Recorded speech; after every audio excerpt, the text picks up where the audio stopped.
Welcome students, Chauhan learning classes में आपका स्वागत है। मैं प्रीति चौहान बहुत लंबे समय के बाद फिर मिल रही हूँ आपसे अपने चौहान लर्निंग क्लासेस में।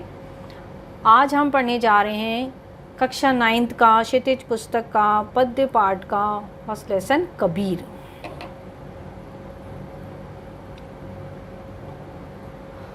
कबीरदास जी के जन्म और मृत्यु के बारे में अनेक मत प्रचलित हैं। एक मत के अनुसार उनका जन्म सन 1398 में काशी में हुआ था। उन्होंने किसी प्रकार की विधिवत शिक्षा हासिल नहीं की थी। कबीर जो थे वो साधु संगतों की संगत में उनका जीवन ज़्यादा व्यतीत हुआ। साधु संगतों की संगत में और घुमक्कड़ी जीवन जीने की वजह से जो भी उन्हें ज्ञान प्राप्त हुआ वही हमें उनकी रचनाओं में देखने को मिलता है। कबीरदास जी जो थे वो एक स्थान से दूसरे स्थान पर घूमते रहते थे और साधु संगतों के साथ ही उनका उठना बैठना होता था। तो इसी कारण उनकी भाषा को भी सद्दुकड़ी भाषा के नाम से जाना जाता है। कबीरदास जी मुख्य रूप से निर्गुण ब्रह्म के उपासक थे और भक्तिकालीन के कवि माने जाते हैं। बाह्य आडंबरों और सामाजिक कुरीतियों पर उन्होंने सीधा सीधा अपनी रचनाओं में कटाक्ष किया है। कबीरदास जी की अधिकांश साखियाँ जो है वो दोहे छंद में लिखी गई है, ठीक है, लेकिन कुछ साखियाँ उन्होंने सोरठा और चौपाई छंद में भी लिखी हैं। साखियों में उन्होंने भक्ति और ज्ञान के उपदेशों के बारे में ही अपनी रचनाओं में हमें बताया है। कबीर की भाषा जो मैंने अभी आपको बताया सद्दुकड़ी मानी जाती है, क्योंकि उनका व्यवहार जो था अधिकतर साधुओं के साथ ही उनका मेल जोल रहता था, उन्हीं के साथ उनका जीवन व्यतीत होता था। तो उसका इफ़ेक्ट उनकी भाषा में भी हुआ, इसलिए उनकी भाषा सद्दुकड़ी मानी जाती है। उस सद्दुकड़ी भाषा में उन्होंने पूर्वी हिंदी, राजस्थानी, पंजाबी, ब्रज, अवधी इन सभी भाषाओं के शब्दों का मेल हमें उनकी भाषा में देखने को मिलता है, ठीक है। और अंत में उनकी मृत्यु सन 1518 में मगध में हुई थी। आगे हम देखते हैं कबीरदास जी की रचनाएं। कबीरदास जी की जो साखियाँ हैं वो दोहा छंद में हैं। और साखियों का अर्थ क्या है? आँखों देखी, जिसको हमने अपनी आँखों से देखा है। ये संस्कृत के एक साक्षी शब्द से लिया गया है जिसका अर्थ है साक्षात या आँखों से देखी हुई। कबीरदास जी की साखियों में हमें भक्ति और ज्ञान के मार्ग को जो उन्होंने प्रमुखता दी है वही हमें उनकी रचनाओं में देखने को मिलता है। कबीरदास जी ने जो साखियों के माध्यम से ये बताया कि मनुष्य को संसार में कैसे बिना जो है बाह्य आडंबरों के वे कैसे मनुष्य ईश्वर को प्राप्त कर सकता है। कबीरदास जी अपनी रचनाओं में यही कहना चाह रहे हैं कि ईश्वर को, अगर ईश्वर भक्ति में सच्चा सुख इंसान को महसूस होता है तो वह केवल ज्ञान से ही संभव है ना। साखियों में उन्होंने भक्ति और ज्ञान की चर्चा की है और वही हम उनके साहित्य में उनकी रचनाओं में आज पढ़ने जा रहे हैं, ठीक है। फर्स्ट दोहा है उनका, हम पढ़ते हैं। मानसरोवर सुभग जल, हंसा केली कराही, मुक्ता फल मुक्ता चुगे, अब उड़ी अनंत न जाही। मानसरोवर जो है वो कैलाश पर्वत स्थित एक मानसरोवर झील है, उसके बारे में बताया यहाँ, ठीक है। पढ़ते हैं हम। सुभग जल मतलब साफ सुथरा, हंसा मतलब यहाँ एक पक्षी के बारे में बताया, हंस एक पक्षी के बारे में। केली मतलब क्रीड़ा करना, खेलना। मुक्ता फल मतलब मोती के दाने, मुक्ता मतलब मोती। चुगे मतलब चुगना। अब उड़ी अनंत न जाही, अनंत मतलब दूसरी जगह, दूसरी जगह। नए जाही नहीं जाना चाहता, ठीक है। ये मैंने आपको वर्ड मीनिंग बताए, अब मैं इनका आपको इसका अर्थ बताती हूँ। भावार्थ में हम देखते हैं, यह एक दोहा छंद है।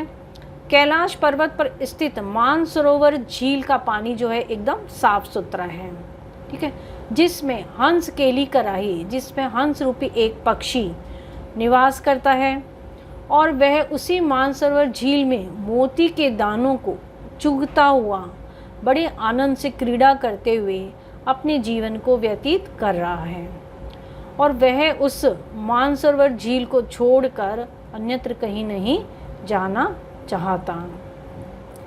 कहने का मतलब ये है कि जो मनुष्य है वह ईश्वर की भक्ति में इतना जब लीन हो जाता है तो उसे ईश्वर की भक्ति इतनी अच्छी लगती है तो वह किसी दूसरे रास्ते पर जाना ही नहीं चाहता है है। कबीरदास जी यहाँ ये जो दोहा है कबीरदास जी का इसी संदर्भ को आधार मानकर लिखा गया है कि इस दोहे में कबीरदास जी हमें यह एक्सप्लेन करना चाह रहे हैं कि जब व्यक्ति ईश्वर की भक्ति में लीन हो जाता है तो उसका जो हृदय, उसका मन इतना निर्मल हो जाता है, यानी जब व्यक्ति हृदय रूपी मानसरोवर में क्रीड़ा रूपी साधना में साधना कर रहा हो, है ना, और क्रीड़ा करते हुए वह आनंदित होकर भक्ति रूपी मोती को चुग रहा हो, तो फिर वह प्रभु की भक्ति को छोड़कर कहीं और जाना नहीं चाहता।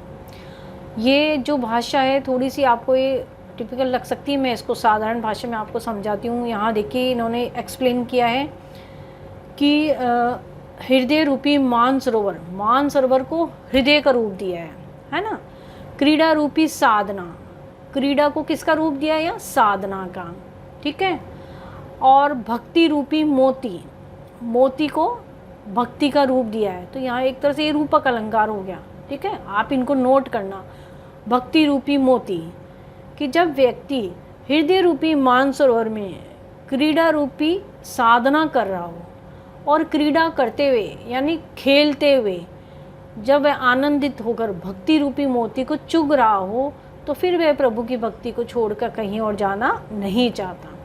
दूसरे आसान शब्दों में मैं आपको इसको एक्सप्लेन करती हूँ दोबारा कि व्यक्ति का मन अगर एक बार ईश्वर भक्ति में लग जाता है तो उसे फिर संसार की वासनाएं, संसार की मोह माया, बाह्य आडंबर, कौन का किससे क्या लेना देना, इन सब से उसको किसी से कोई मतलब नहीं होता। उसे तो सिर्फ ईश्वर भक्ति में ही बहुत आनंद और बहुत सुख मिलता है, ठीक है, उसे उसी में खुशी प्राप्त होती है। और फिर वह उस ईश्वर की भक्ति के मार्ग को छोड़कर किसी और अन्य मार्ग पर जाना पसंद नहीं करता। इसी दोहे में हमें शांत रस भी देखने को मिलता है। मैं आपको आसान से आसान भाषा में समझाने का प्रयास करूंगी, फिर भी अगर आपको कहीं किसी चीज़ में कुछ डिफ़िकल्टी, कुछ नहीं आए तो आप कमेंट बॉक्स में मेरे से पूछ सकते हैं, मैं दोबारा से उसे एक्सप्लेन ज़रूर करूंगी। नेक्स्ट दूसरा दोहा हम पढ़ते हैं। प्रेमी ढूंढत मैं फिरो, प्रेमी मिले न कोई, प्रेमी को प्रेमी मिले, सब विष अमृत होई। ये भी बहुत अच्छा दोहा है। चलिए हम देखते हैं इसके भावार्थ को। कबीरदास जी कहते हैं कि वो अपने प्रेमी, या प्रेमी किसको कहा है? ईश्वर को। ईश्वर को कबीरदास जी अपना प्रेमी मानते हैं। कबीरदास जी कहते हैं कि जो अपने प्रेमी ईश्वर को सब जगह ढूंढते फिर रहे हैं, लेकिन उन्हें उनके प्रेमी ईश्वर कहीं नहीं मिले। वे अपने ईश्वर को जगह जगह तलाश कर रहे हैं, लेकिन उन्हें उनका ईश्वर कहीं नहीं मिला, उन्हें उनका प्रेमी कहीं नहीं मिला, ठीक है। आगे कहते हैं, कबीरदास जी कहते हैं कि अगर उन्हें उनके ईश्वर रूपी प्रेमी मिल जाए तो उन्हें उनके मन का सारा विष जो है वो सब खत्म हो जाएगा। प्रेमी को प्रेमी मिले, सब विष अमृत होए। अगर उन्हें उनके ईश्वर रूपी प्रेमी मिल जाए तो क्या होगा? उनके मन का जो सारा विष मतलब यहाँ किसको कहा कि जो भी उनके जीवन में दुख है, जो भी उनके जीवन की कठिनाइयाँ हैं, वो सभी कठिनाइयाँ, वो सभी दुख किस में बदल जाएंगे? अमृत मतलब सुखों में बदल जाएंगे। उनकी सारी दुख दर्द तकलीफ वो सब दूर हो जाएगी अगर उन्हें उनका ईश्वर मिल जाए। तो अगर उनको उनका प्रेमी मिल जाए तो उनके जीवन का जो सारा विष है वो अमृत में बदल जाएगा, अर्थात उनके सारे जीवन की कठिनाइयाँ, जो तकलीफ़ें हैं, जो दुख है, वो सुख में बदल जाएगा और उनका जीवन जो है एकदम परिवर्तित हो जाएगा, ठीक है। यानी भगवान की भक्ति में ही हमें सारे दुखों का नाश होता है। अगर हम, कबीरदास जी यहाँ कहना चाह रहे हैं कि अगर मुझे मेरा प्रेमी, मेरा ईश्वर मिल जाता है तो भगवान की भक्ति से ही मैं भगवान की भक्ति में ही मनुष्य अगर लगा रहता है तो उसे जीवन में जो सारे दुख तकलीफ़ें हैं वो सारे दुख तकलीफ़ दूर हो जाते हैं। मनुष्य को उसका प्रेमी, उसका ईश्वर मिल जाता है तो सारे दुखों का नाश हो जाता है और उसे फिर असीम सुखों की प्राप्ति और असीम आनंद की प्राप्ति हो जाती है, ठीक है। उम्मीद करती हूँ आपको ये भी समझ में आया होगा बच्चों। मैं आसान से आसान भाषा में आपको समझाने का प्रयास करूँगी, ठीक है। आप मुझे कमेंट्स बॉक्स में लिख के ज़रूर बताइए कि आपको अच्छे से मेरा जो पढ़ाया हुआ समझ में आ रहा है, मैं जो एक्सप्लेन करने की कोशिश कर रही हूँ वो आपको समझ में आ रहा है? अगर फिर भी कहीं कुछ दिक्कत हो तो आप ज़रूर मुझे बताइए। दोहा नंबर 3, हस्ती चढ़िए ज्ञान को सहज दुलीचा डारी। हस्ती मतलब हाथी, दुलीचा मतलब जो गलीचा बिछाते हैं ना अपने घरों में छोटे छोटे, वो। स्वान रूप संसार है, स्वान मतलब कुत्ता। भूकंदे जक मारी, भूकंदे मतलब भौंकना, जक मारना मतलब व्यर्थ में भौंकने वाला, ठीक है। हस्ती चढ़िए ज्ञान को सहज दुलीचा डारी, स्वान रूप संसार है भूकंदे जक मारी। भावार्थ इसका हम देखते हैं आगे। कबीरदास जी कहते हैं कि मनुष्य को हमेशा ही ज्ञान रूपी हाथी पर साधना रूपी गलीचा बिछाकर सवारी करनी चाहिए। ये भाषा आपको थोड़ी सी भारी भरकम लग रही होगी, इसको आसान भाषा में मैं समझाती हूँ आपको। कहने का तात्पर्य है कि मनुष्य को अपने जीवन में ज्ञान को प्रमुखता देनी चाहिए और उस ज्ञान को जीवन में आत्मसात करते हुए हमें अपनी साधना को करना चाहिए। पहले तो हमें ज्ञान प्राप्त करना चाहिए, ठीक है। फिर जब हमें ज्ञान प्राप्त हो जाए तब हमें ईश्वर प्राप्ति के लिए अपनी साधना को आगे कंटिन्यू रखना चाहिए। तो ये कह रहे हैं कि मनुष्य को हमेशा ज्ञान रूपी हाथी पर चढ़कर अपनी साधन रूपी आसन को उस पर बिछाकर सवारी करनी चाहिए। मतलब ज्ञान को प्राप्त करके अपनी साधना को आगे बढ़ाना चाहिए। समझ आया? आगे पढ़ते हैं हम। कबीरदास जी कहते हैं कि जिस प्रकार कुत्तों के भौंकने के बावजूद एक हाथी उसकी परवाह किए बिना अपनी मस्ती में आगे बढ़ जाता है ना, उसी प्रकार इस संसार के लोग भी आपको अच्छा बुरा बोलते रहेंगे, है ना। आप उनकी बातों को अनसुना कर, उन्हें अनदेखा कर अपने कर्तव्यों का पालन सहज रूप से करते हुए आगे बढ़ते रहिए, ठीक है। और एक दिन जो वो आपको बुरा बुरा कह रहे हैं वो लोग थक करके स्वयं ही चुपचाप बैठ जाएंगे। तो यहाँ पर संसार की तुलना उन्होंने किससे की है? भौंकने वाले कुत्ते से। ये जो संसार है एक प्रकार से कुत्ते का स्वरूप है। कहने का तात्पर्य है कि मनुष्य का स्वभाव ही होता है, वो कुछ ना कुछ बोलेगा ही आपके बारे में, कोई अच्छा बोलेगा कोई बुरा बोलेगा। तो जिस प्रकार एक हाथी पीछे भौंकने वाले कुत्ते को अनदेखा करके अपनी धुन में अपनी मस्ती में आगे बढ़ता रहता है, उसी प्रकार आपके पीछे, आपके पीठ पीछे लोग आपकी बुराई कर रहे हैं, चुगली कर रहे हैं, आपको उन सभी बातों को अनदेखा करते हुए अपने कर्तव्य पथ पर सहज रूप से आगे बढ़ते जाना चाहिए। लोग आपके बारे में क्या कह रहे हैं, क्या सोचते हैं, इससे आपको कोई फ़र्क नहीं पड़ना चाहिए। आप शांत मन से अपने कर्तव्य को, अपने कर्म को करते हुए सहज रूप से जीवन में आगे बढ़ते रहिए। तो एक दिन आपको ईश्वर की प्राप्ति जरूर होगी और जो आपकी पीठ पीछे लोग जो आपकी चुगली कर रहे थे वो खुद ही बोल बोल के थक जाएंगे। तो यहाँ पर संसार की तुलना उन्होंने एक भौंकने वाले कुत्ते से की है, ठीक है।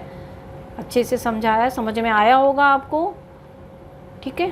फिर भी कुछ कहीं कमी हो, कुछ प्रॉब्लम हो तो आप ज़रूर बताओ, मैं दोबारा उसे ज़रूर एक्सप्लेन करूँगी। मेरा मोटिव यही है कि आपको ये लेसन जो है वो अच्छे से एक्सप्लेन होना चाहिए, आप अपनी लैंग्वेज में उसको अच्छे से लिख सकें। केवल किताबी ज्ञान हम रट के चले जाएं तो उसको पढ़ने में और पढ़ाने में भी मज़ा नहीं आता, जब तक हमको वो चीज़ अच्छे से समझ में नहीं आए। अच्छे से आप पहले उसको समझो, फिर अपनी भाषा में लिखो, तो उसको पढ़ने का आनंद ही दूसरा होता है। बस यही मेरा उद्देश्य है आपको ये लेसन पढ़ाने का, ठीक है। आगे हम दोहा नंबर 4 पढ़ते हैं।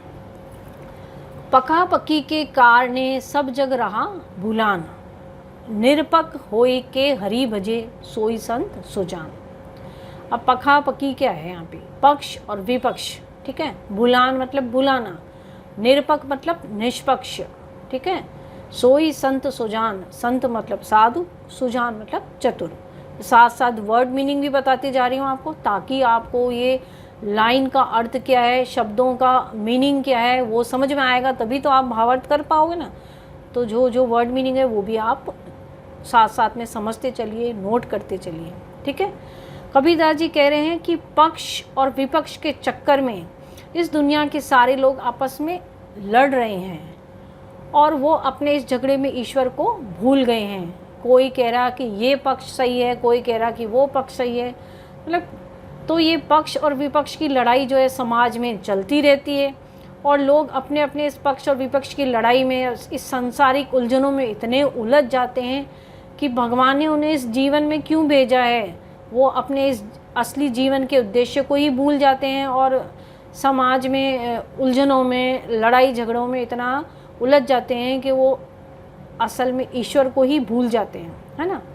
तो निरपक होई के हरि भजे, निरपक मतलब निष्पक्ष रूप से, निस्वार्थ रूप से जो हरि को भजता है, जो व्यक्ति बिना भेदभाव के ईश्वर को भक्ति में, ईश्वर की भक्ति में लीन रहता है, ईश्वर की भक्ति में मगन रहता है, सो वो ही सही अर्थों में एक सच्चा भक्त माना जाता है ना।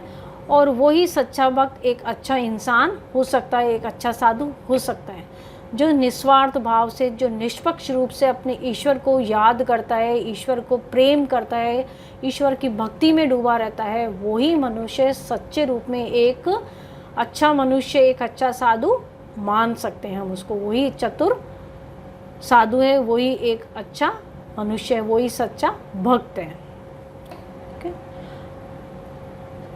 दोहा नंबर 5, हिंदू मुआ राम कही, मुसलमान खुदाई, कही कबीर सो जीवता, दुहू के निकट ना जाई।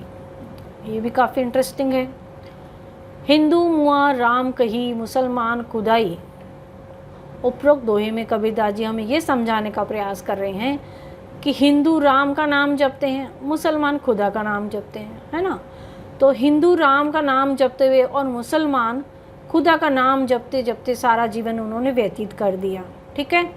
और दोनों ही ने ईश्वर और न ही खुदा को अच्छे से जान पाते हैं। मतलब हिंदू अपने राम राम को जपते हैं और मुसलमान अपने खुदा खुदा को जपते रहते हैं, लेकिन असल में दोनों ही, ना तो हिंदू अपने ईश्वर को जान पाया है और न ही मुसलमान अपने खुदा को जान पाते हैं। क्यों? यानी अंत कही कबीर सो जीवता, दुहू के निकट ना जाई, यानी अंत में उन्हें कुछ भी हासिल नहीं होता। वो राम राम जपते हैं, खुदा खुदा जपते हैं, लेकिन वो असल में अपने भगवान को जान ही नहीं पाते, है ना। और यानी अंत में उन्हें कुछ भी हासिल नहीं होता है।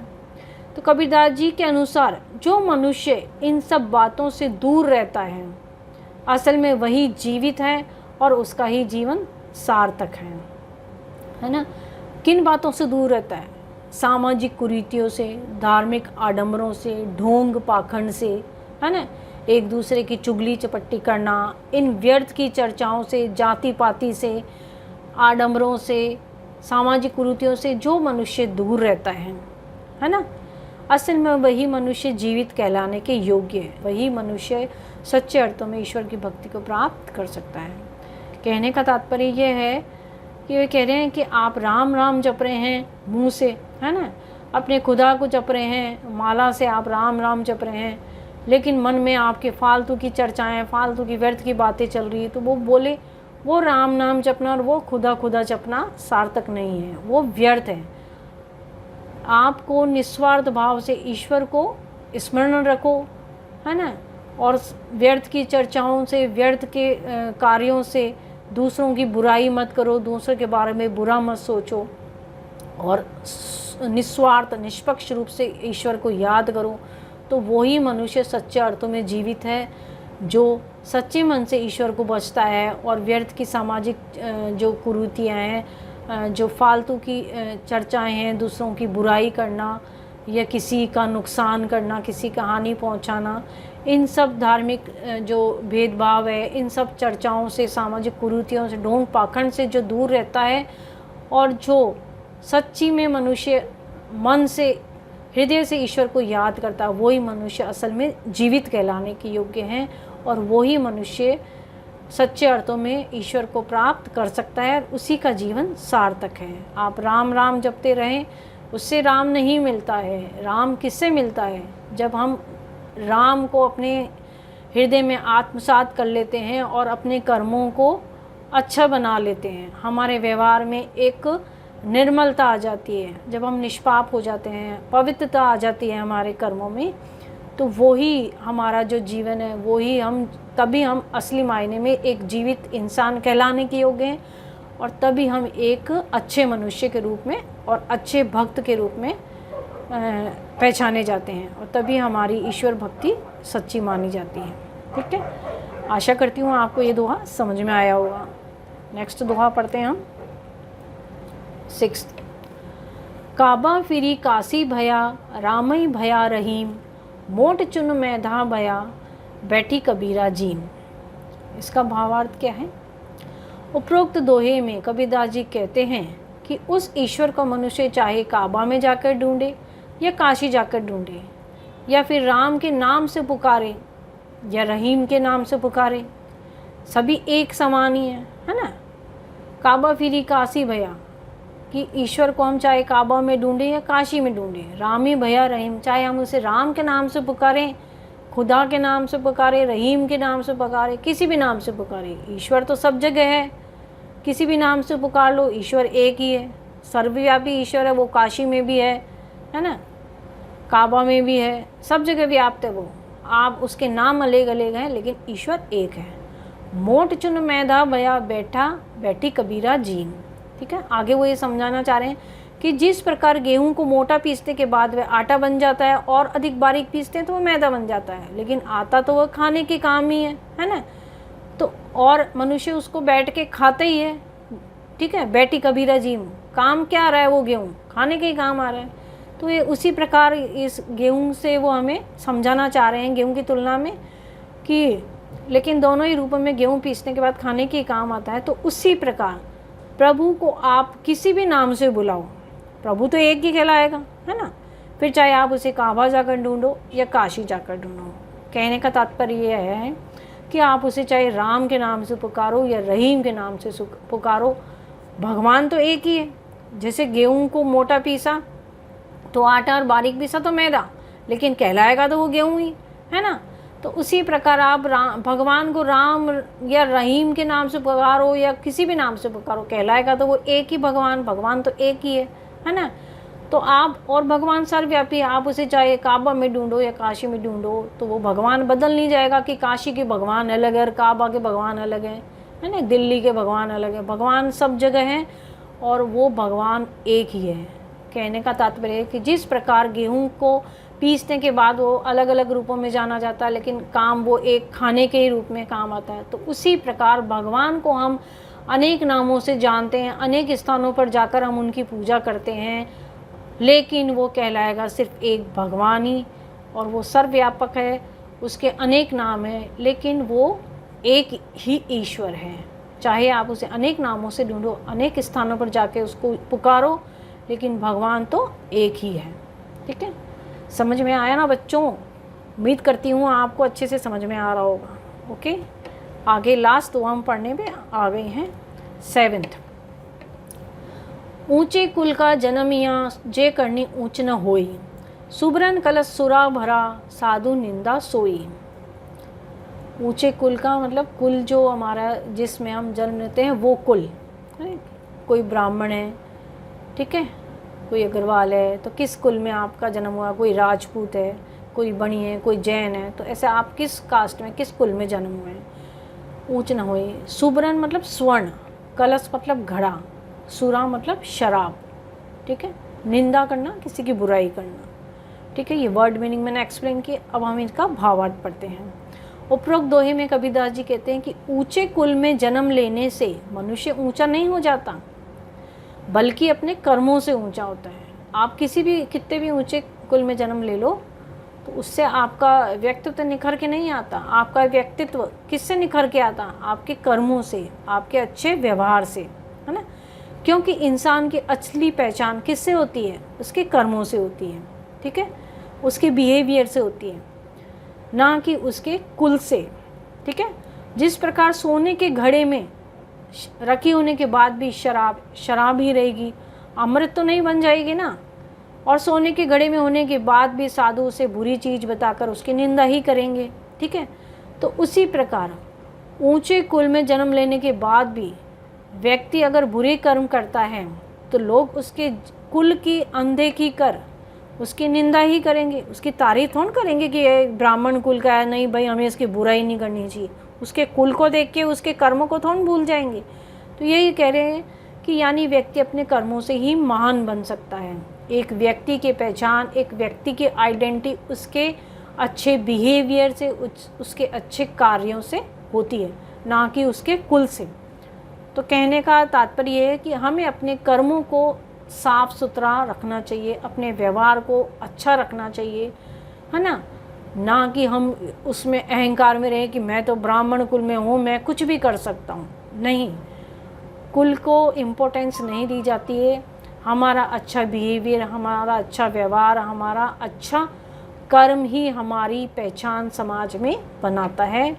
तो कबीरदास जी यही कह रहे हैं कि चाहे आप कितने भी ऊंचे कुल में जन्म ले लो, लेकिन आपका काम अच्छे नहीं है, आपके व्यवहार लोगों के साथ में अच्छा नहीं है, तो लोग आपकी निंदा ही करेंगे, आपकी तारीफ़ नहीं करेंगे। इसलिए आपकी पहचान आपके अच्छे कर्मों से होती है, ठीक है। और आपके अच्छे कर्मों से ही आप समाज में एक महान इंसान बन सकते हैं। उम्मीद करती हूँ आपको मेरा पढ़ाया हुआ अच्छे से समझ में आया होगा। मैंने पूरी कोशिश की आपको अच्छे से अच्छा एक्सप्लेन करने की, वर्ड मीनिंग भी समझाए हैं। फिर भी आपको कहीं भी कोई भी दिक्कत हो, प्यारे प्यारे स्टूडेंट्स, तो आप मुझे कमेंट्स बॉक्स में लिख के बताइए, मैं ज़रूर उसको दोबारा एक्सप्लेन करने की पूरी कोशिश करूँगी। हम पढ़ने जा रहे हैं कबीर के शब्द में कबीर ने संत महात्माओं के भजनों और कथनों के बारे में जो चर्चा है उसी के बारे में हमें बताया है। आपके हिंदी सिलेबस में केवल एक ही शब्द आ रहा है इस बार। आपके टर्म 1 का जो कोर्स आया है उसी के अकॉर्डिंग मैं आपको पढ़ा रही हूँ। और आपका जो एक तरह से आपके लिए तो अच्छा ही है, आपका सिलेबस थोड़ा सा कट कर दिया है, ठीक है। तो आपके सिलेबस के अकॉर्डिंग मैं पढ़ा रही हूँ, मैं सिर्फ एक ही शब्द आ रहा है आपके। चलिए पढ़ते हम। मोह को कहाँ ढूंढे बंदे, मैं तो तेरे पास में, ना मैं देवल ना मैं मस्जिद, ना काबे कैलाश में, ना तो कौने क्रियाक्रम में, ना ही योग वैराग्य में, खोजी होई तो तुरते मिली हो पल भर की तलाश में, कहे कबीर सुनो भाई साधो सब श्वासों की श्वास में। ठीक है, आइए हम इसका भावार्थ पढ़ते हैं। इन पंक्तियों में कबीर दास जी कहते हैं कि ईश्वर तो सर्वत्र व्याप्त है ना, लेकिन अपनी अज्ञानता के कारण मनुष्य ईश्वर की खोज में जीवन भर भटकता रहता है। कभी तो वह उसको कहाँ ढूंढता है, मस्जिद में। यहाँ ईश्वर कह रहे हैं कि मोह को कहाँ ढूंढे बंदे, कि हे मनुष्य तू मुझे कहाँ ढूंढ रहा है। मोह को मतलब मुझे, मैं तो तेरे पास में ही। भगवान मनुष्य से कह रहे हैं कि मैं तो तेरे पास में हूँ, तेरे भीतर ही हूँ, तू मुझे कहाँ कहाँ ढूंढ रहा है। ठीक है, ये भगवान का संबोधन है मनुष्य के लिए। ठीक है, तो कबीरदास जी यही कह रहे हैं कि ईश्वर तो सर्वत्र व्याप्त है, लेकिन मनुष्य जो है अपनी अज्ञानता के कारण जो ईश्वर की खोज में जीवन भर भटकता ही रहता है। कभी वह उसको ढूंढने के लिए मंदिर जाता है, देवल मतलब मंदिर, और कभी उसको ढूंढने के लिए मस्जिद जाता है। ठीक है, और कभी काबा में ढूंढता है उसको, और कभी कैलाश में। ये तीर्थ स्थल है, तीर्थ स्थल के नाम है। तो भगवान ये कह रहे हैं कि ना तो मैं तुझे मंदिर में मिलूंगा, ना मैं मस्जिद में। कभी तू मुझे मंदिर में ढूंढ रहा है, कभी तू मस्जिद में जा रहा है, कभी तू काबे और कैलाश में मुझे ढूंढ रहा है ना। ठीक है, और कभी उस ईश्वर को पाने के लिए वह पूजा पाठ करता है, कभी तंत्र मंत्र करता है, तो फिर कभी साधु का चोला पहनकर वैराग्य धारण कर लेता है। और इस प्रकार मनुष्य अपना सारा जीवन ईश्वर की खोज में व्यर्थ भटकता रहता है। लेकिन ये सब एक तरह से बाह्य आडंबर है, दिखावा है ना। तो भगवान यही कह रहे हैं मनुष्य से कि मैं कोई पूजा पाठ में नहीं हूँ, मैं कोई तंत्र मंत्र में नहीं हूँ, या तू साधु का चोला पहन ले, भगवा कपड़े पहन ले और वैराग्य धारण कर ले, तो उससे भी ईश्वर बोले उससे मेरे दर्शन नहीं होंगे तुझे। ठीक है, इस तरह से तो अपना सारा जीवन व्यर्थ ही गंवा देगा। तो ये सिर्फ एक बाहरी दिखावा है, बाहरी ढोंग है। आगे कबीरदास जी कहते हैं कि भगवान तो मनुष्य के अंदर है, भगवान हमारे स्वयं हमारी आत्मा में बसते हैं, और भगवान तो कण कण में व्याप्त है, वह हर जीव में है। हर जीव, हर मनुष्य के आत्मा में भगवान विद्यमान हैं और उनसे मिलने के लिए हमको किसी बाहरी आडंबर की, बाहरी ढोंग पाखंड की जरूरत नहीं है ना। और नहीं हमें उसे ढूंढने के लिए कहीं मंदिर मस्जिद जाने की जरूरत है। ठीक है, अगर मनुष्य सिर्फ अपने अंदर झांक के देखे, अपनी अंतरात्मा में झांक के देखे, सच्चे मन से उसको याद करे, तो उसे ईश्वर पल भर में ही मिल जाएंगे। मतलब कहना ये चाह रहे हैं कबीरदास जी कि मनुष्य भटकता रहता है भगवान को ढूंढने के लिए, कभी तीर्थ स्थल जा रहा है, कभी हरिद्वार जा रहा है, कभी पुष्कर जा रहा है, कभी अमरनाथ की यात्रा कर रहा है, कहाँ कहाँ भगवान को तलाश कर रहा है। लेकिन ये सब बेकार है, व्यर्थ है। भगवान तो तेरे भीतर है ना। कबीरदास जी ये कह रहे हैं कि भगवान तो हमारे अंदर ही व्याप्त है, इसलिए तुम्हें तीर्थ स्थानों पे भगवान नहीं मिलेगा, मंदिर में भगवान नहीं मिलेगा। अगर तू सच्चे मन से अपने अंदर झांक ले तो भगवान के दर्शन जो है तुझे अपनी अंतरात्मा में ही हो जाएंगे, पल भर में ही तुझे भगवान मिल जाएंगे।